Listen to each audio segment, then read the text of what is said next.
This 2023 Lexus RZ is the first ever fully electric Lexus. Did they deliver?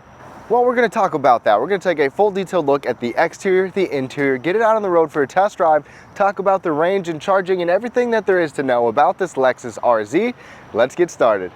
Welcome everyone, let's take a detailed look at all the exterior features of this Lexus RZ. So it's going to start at around $60,000 and we have the premium model. You can also upgrade and get the luxury model.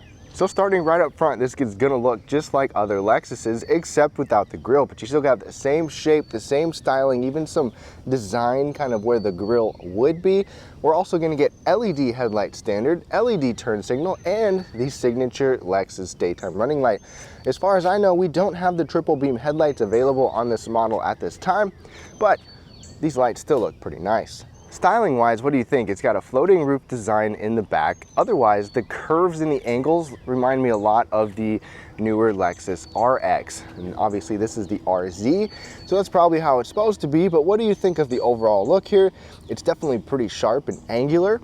Now, wheels are gonna be a huge factor on this car. You can get 18-inch wheels standard like these, or you can option up and get 20-inch wheels, but you significantly lose some range with the 20-inch wheels. And that little door right there is the charging door. The good news is these mirrors have a turn signal in them. They have blind spot monitors. They also tilt down in reverse, and this one has automatic dimming. Now dimensionally, this is 189 inches long, so longer than the NX, not quite as long as some bigger 3-rows, kind of sits right in the middle, and ground clearance is 7.9 inches, but you're not really gonna go off-roading with this anyways. But again, what do you think of the design and the exterior? Coming to the back, things get pretty interesting right here. So Lexus has gone with the blade tail lamp design, which is just like some other Lexus models, this connecting LED light bar. We've got an LED turn signal here and kind of a steep rear end in the back. Now cargo space, some more luxury adds up here. Lexus gives you hands-free access to the trunk standard on every model. Now behind the second row, you're gonna get about 27.5 cubic feet. It's actually fairly wide, especially right here going this way. So the floor space is good. It's just not as tall to give you those big cargo space numbers because of this steep roof. So you don't have a ton of stackability right here, but it's something to keep in mind. You've got a little hook right here for a cargo net on both sides. You've got tie downs in here. The one thing that I like to see is these little hooks right here to sling a bag, grocery bag, that's on each side.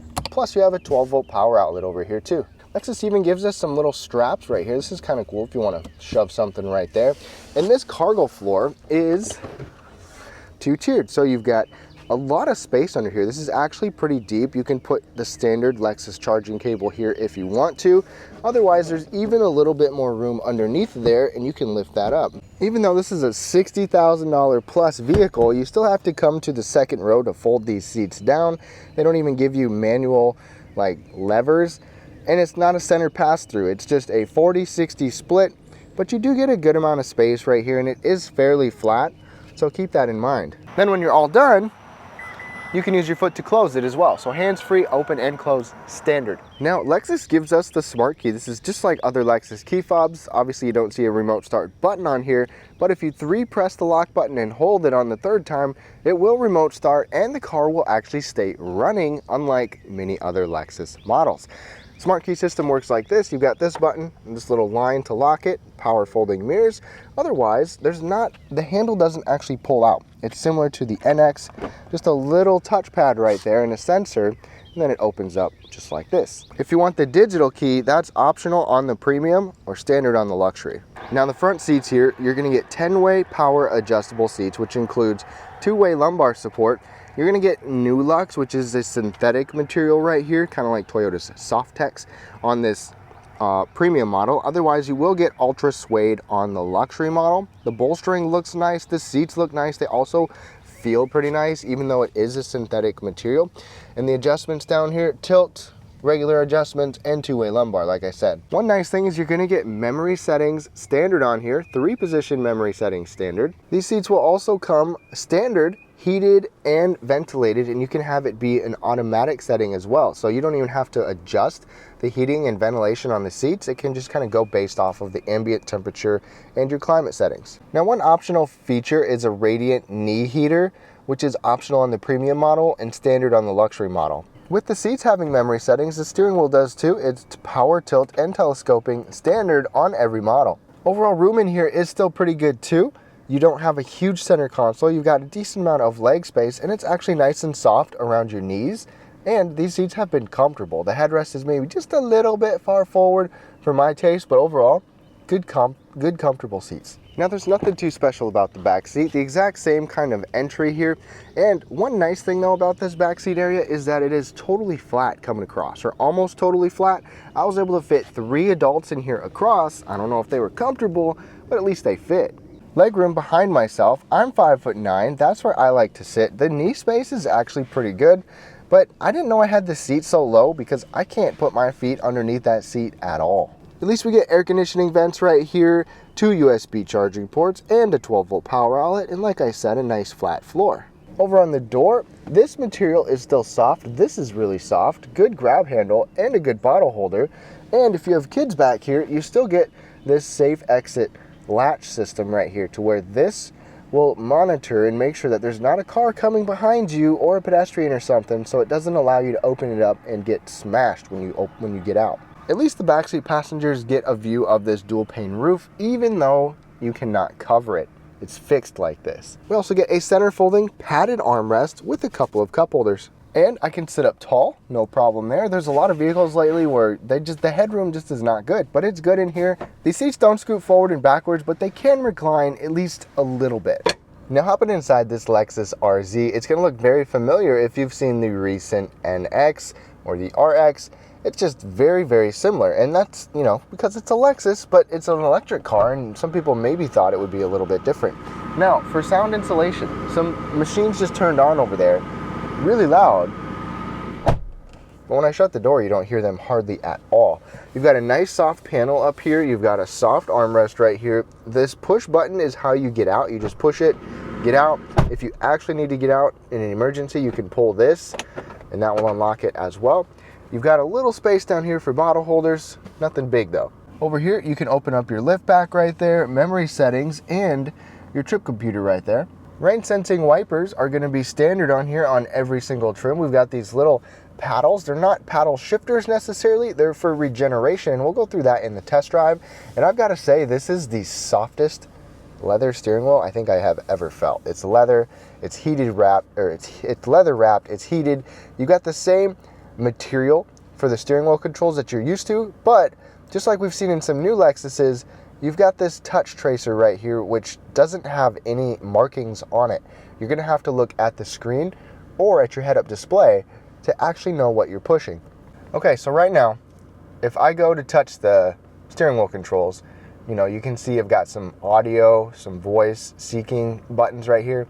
The thing is, they're not all that responsive, so if I go to change the song, for example, with the steering wheel, I got my hand on the steering wheel right now, and unless I like kind of move it or make it know that I'm touching it, it doesn't show up. So you have to like really make sure your fingers are there, push on it a couple times in order to get it to work, and you can change between that menu and this menu as well. So you might not know if you're on this one or this one, and you might end up hanging up or making a call without touching it before you know what you're pushing.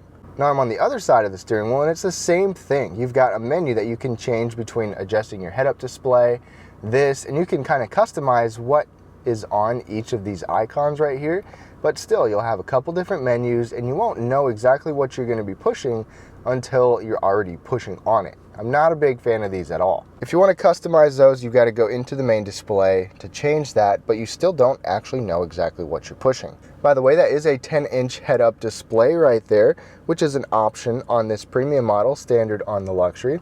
We've got this digital display here. This is just like we've seen in some other Lexus models as well. It's really kind of underwhelming. I mean, you've got a large cluster here, but only a small amount of it actually shows any information. That's generally something useful, but I've averaged 3 miles per kilowatt hour, so you can multiply the battery capacity times whatever you're averaging here to know what your approximate range is going to be. So you can change a few things on here. You can change the overall look of the meter, but it doesn't change that much. There's just a few things you can see on here. It's definitely underwhelming compared to many other vehicles, but it is simple and you know, you get used to it. Now as we move over, push button start is right up there. And then we've got a 14-inch screen standard. Don't mind the flickers, that only shows up on the camera, so you don't got to worry about that. But this big screen is standard no matter which model you get. It's going to come with Wi-Fi. You've got wireless Apple CarPlay and wireless Android Auto, which is nice. You've got a 10-speaker audio system standard or a 13-speaker Mark Levinson system on the luxury model. And if I go into reverse, we've got a panoramic view monitor, of course. We've got a top-down view. You've got that view. You even have a shortcut button down below. So I'm just going to put it back in park. You can push this camera button and it can give you that bird's eye view. You can let it scroll around. You can touch on there, look next to the vehicle. Definitely handy and helpful for parking. And Lexus even gives you an optional hands-free advanced park. So this is optional on the premium model or standard on the luxury model, and it can park for you entirely. A lot of people have complained about this infotainment. I don't mind it at all. I think it's fine. You know, you really just have a volume knob down here. Otherwise, things are large enough up here to be able to navigate and touch without, you know, complaining too much about that. You can expand your climate controls on here. You can have some shortcuts built in right here or other things that you frequently use.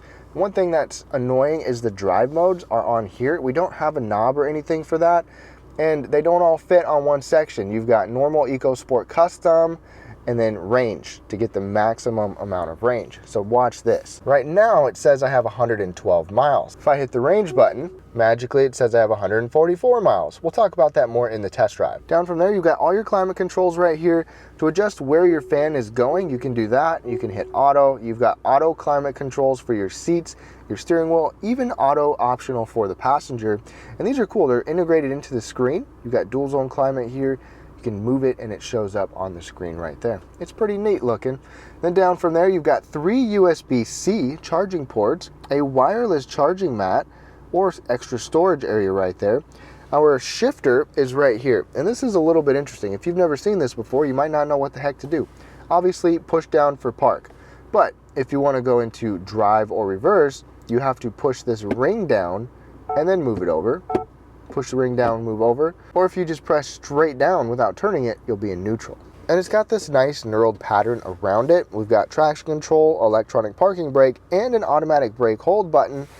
And then you've got good cup holders that have, you know, typical Lexus. You've got these little pieces right here to take bigger drinks or smaller drinks. Then right here, we've seen this armrest before. This is nice and soft. You've got an option to open it up that way for your passenger. You also have an option to open it up this way.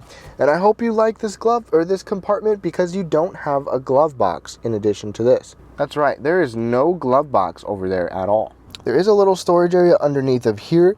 It's got a soft liner so you can put things down there, but there's no actual glove box in here. One nice thing is optional on both premium and luxury is this digital rearview mirror.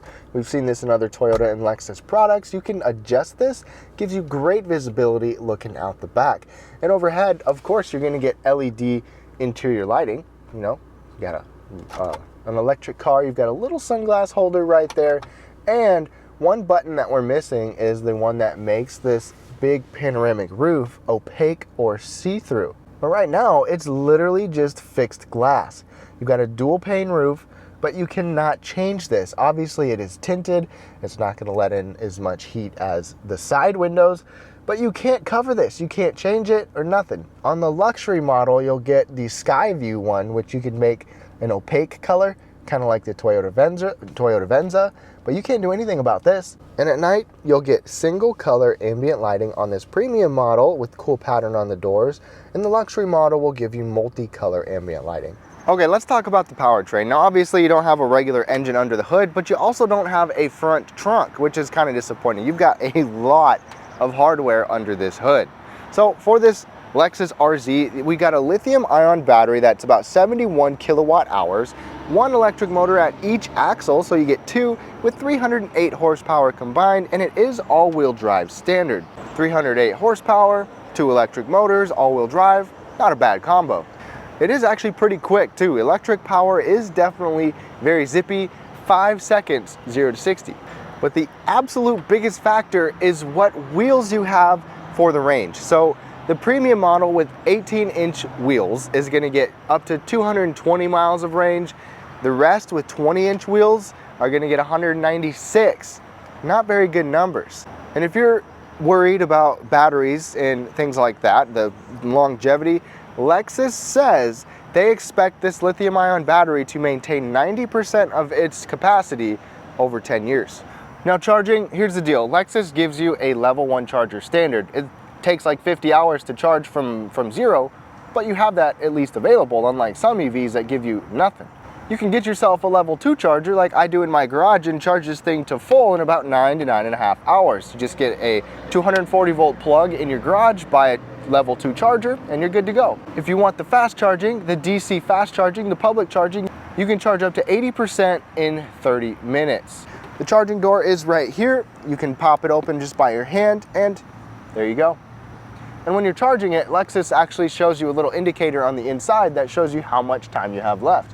All right, y'all, we are now behind the wheel of this Lexus RZ, all electric, and that makes things a little different when you're driving. So electric vehicles just have a different feel to them. Not just the acceleration, but they're quieter because you don't have any engine sound coming through. This acceleration is crazy. The ride comfort is a little different because you just feel like the weight of the vehicle is lower, which it is. The center of gravity is lower in these electric cars. Now, right away, we're just in normal mode. We'll cycle through the modes, but one thing I want to touch on is the fact that we don't have one pedal driving like you get in a lot of other EVs. You can push a button, and then if you let off the accelerator, it essentially means you're braking, and if you're on the accelerator, then you're going. So this doesn't have that. It has something similar to where you can use these paddles and you can increase the regeneration. So I'm not touching the brake, but it's slowing me down significantly. So it's not quite one pedal driving amount of regeneration. Like watch, I'm accelerating, now I let go, and it starts slowing me down quite a bit. But again, it's not quite one pedal driving, and you've got different tiers of how much you can do of regeneration. You can have it be on just regular to where there's none, and it just feels nice and easy and just kind of normal, or you can do a little bit of regeneration too if you want. But acceleration in here is just absolutely effortless. It is so smooth. It's just, you know, you just go. There's no wait, no delay. Get on it and boom, you get up to speed so quick and so smoothly that it's insane. Now, I've never really enjoyed EVs for ride comfort. I feel like they're always a little bit bouncy. This one can be sometimes, but it's actually pretty smooth. That's definitely one pro to this. It's not a super good handling EV. It's just a comfortable EV. It soaks up bumps pretty well. And I could imagine that if you get larger wheels, the 20-inch wheels, it might make a difference. But this is pretty comfortable. It goes over things well. There are times where it feels a little bit bouncy, but for the most part, I've been happy. And the steering input is also very good. No complaints with that. Now, we are in normal mode. My range is 97. Now, if I want to go to range drive mode, which is strange that it's called range and you have to go in there, but it gets us 132 miles, and that does affect your AC. It's not going to pump out as much. Your speed is not going to go as much on cruise control, and it just mainly goes to a rear-wheel drive instead of all-wheel drive, so you can do that. But I'm going to put us in sport mode. Our range goes to 98 miles. And let's see how we do. All right, so we're in sport mode. You got all-wheel drive. You've got this electric powertrain. And if we get the pedal down, you get going in a hurry. It gets you up to speed very quick. 0 to 60 is 5 seconds. Now that is moving. Not quite as fast as some of the Teslas and some of the other EVs, obviously, but that's not what this is for. 5 seconds is plenty fast. Now, as far as the handling goes, this will have a nice low center of gravity. It does hug the road pretty well. It's not going to feel quite like a, you know, sports car, but darn, it's very quick. It still grabs well, it handles well, and acceleration, even coming out of corners, is just excellent as well. Now I'm cruising 70, I'm gonna hit my regeneration paddles and it's gonna slow me down quite a bit.